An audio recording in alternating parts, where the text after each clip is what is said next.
കേരളത്തിൽ മഴ തുടരും. അടുത്ത വരുന്ന 5 ദിവസങ്ങളിൽ കേരളത്തിൽ അതിശക്തമായ മഴയ്ക്കാണ് സാധ്യതയുള്ളതായി കേന്ദ്ര കാലാവസ്ഥാ വകുപ്പ് അറിയിക്കുന്നത്.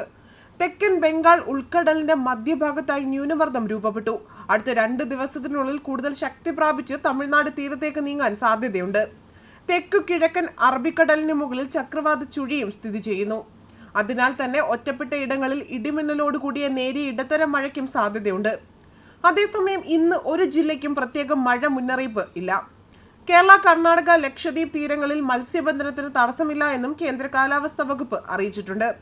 തമിഴ്നാട് തീരം, അതിനോട് ചേർന്ന് കന്യാകുമാരി പ്രദേശം, ഗൾഫ് ഓഫ് മാന്നാർ, തെക്ക് പടിഞ്ഞാറൻ ബംഗാൾ ഉൾക്കടൽ, അതിനോട് ചേർന്ന മധ്യ പടിഞ്ഞാറൻ ബംഗാൾ ഉൾക്കടൽ, തെക്ക് കിഴക്കൻ ബംഗാൾ ഉൾക്കടൽ എന്നിവിടങ്ങളിൽ മണിക്കൂറിൽ 35 മുതൽ 45 കിലോമീറ്റർ വരെയും ചില അവസരങ്ങളിൽ മണിക്കൂറിൽ 55 കിലോമീറ്റർ വരെയും വേഗതയിൽ ശക്തമായ കാറ്റിനും മോശം കാലാവസ്ഥയ്ക്കും സാധ്യതയുണ്ട്. മധ്യ പടിഞ്ഞാറൻ അറബിക്കടലിന് മണിക്കൂറിൽ 45 മുതൽ 55 കിലോമീറ്റർ വരെയും ചില അവസരങ്ങളിൽ മണിക്കൂറിൽ 65 കിലോമീറ്റർ വരെയും വേഗതയിൽ ശക്തമായ കാറ്റിനും മോശം കാലാവസ്ഥയ്ക്കും സാധ്യതയുണ്ട്. അതേസമയം സമീപകാലങ്ങളിൽ ലഭിച്ച മഴയേക്കാൾ കൂടുതൽ മഴ ലഭിച്ചത് ഡിസംബർ മാസമാണ്. ഡിസംബർ പകുതിയായതോടെ ലഭിച്ചിരിക്കുന്നത് 4 ഇരട്ടി മഴയാണെന്നാണ് റിപ്പോർട്ടുകൾ വ്യക്തമാക്കുന്നത്.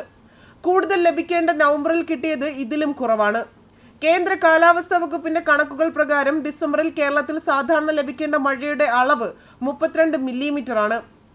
എന്നാൽ മാസത്തിന്റെ ആദ്യ 14 ദിവസം കഴിഞ്ഞപ്പോൾ ലഭിച്ചത് 128 മില്ലിമീറ്റർ മഴയാണ്. മാസം മുഴുവൻ കൊണ്ട് ലഭിക്കേണ്ട മഴയുടെ 4 ഇരട്ടി മഴയാണ് പകുതിയായപ്പോഴേക്കും പെയ്തത്. സാധാരണ കൂടുതൽ മഴ ലഭിക്കേണ്ട നവംബർ മാസത്തിൽ പോലും ഇക്കുറി ലഭിച്ചത് 116 മില്ലിമീറ്റർ മാത്രമാണ്. തിരുവനന്തപുരം ഒഴികെയുള്ള എല്ലാ ജില്ലകളിലും ഡിസംബറിൽ മുഴുവൻ ലഭിക്കേണ്ട മഴയേക്കാൾ കൂടുതൽ ഇപ്പോഴുള്ളത് ലഭിച്ചിരിക്കുന്നത്. അതേസമയം ജില്ലയിൽ കാലവർഷം എത്തിയതിനു ശേഷം എത്തിയ മഴയിൽ ഗണ്യമായ കുറവുണ്ടായതായി കാലാവസ്ഥാ നിരീക്ഷണ വകുപ്പ് പുറത്തിറക്കിയ റിപ്പോർട്ടിൽ പറയുന്നു. മാർച്ച്, ഏപ്രിൽ മാസങ്ങളിൽ പെയ്യാതെ മെയ് അവസാനത്തിൽ തകർത്തു പെയ്തതോടെ ജില്ലയിൽ ലഭിച്ചത് 26% അധിക മഴയായിരുന്നു ലഭിച്ചത്.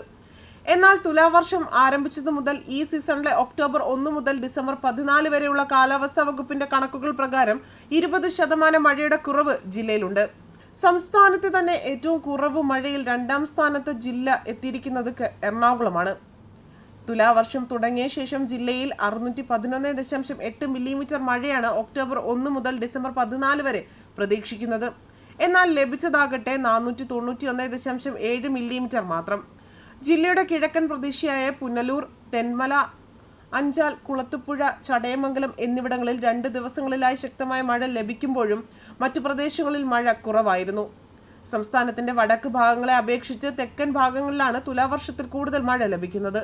അടുത്ത ദിവസങ്ങളിൽ മഴ കൂടുതൽ ശക്തമായേക്കുമെന്നും കാലാവസ്ഥാ നിരീക്ഷണ കേന്ദ്രം പറയുന്നു. ഈ വർഷം വേനൽ മഴയിലും പ്രതീക്ഷിച്ചതിലും 26% വർധനവ് ജില്ലയിലുണ്ടായിരുന്നു. ജനുവരി, ഫെബ്രുവരി മാസങ്ങളിൽ ലഭിക്കേണ്ട മഴയിൽ 65% കുറവുണ്ടായി. മാർച്ച്, ഏപ്രിൽ മാസങ്ങളിൽ മഴ ഗണ്യമായി കുറവുണ്ടായിരുന്നെങ്കിലും മെയ്യിൽ ശക്തമായ മഴ പല ഭാഗങ്ങളിലും ലഭിച്ചിരുന്നു. ജില്ലയുടെ മലയോര ഗ്രാമങ്ങൾ കുടിവെള്ളക്ഷാമത്തിലേക്ക് കടക്കാനിരിക്കെയായിരുന്നു കഴിഞ്ഞ ദിവസങ്ങളിൽ ഈ പ്രദേശങ്ങളിൽ മഴ ലഭിച്ചതും. ന്യൂസ് ഡെസ്ക്, കർമ്മ ന്യൂസ്.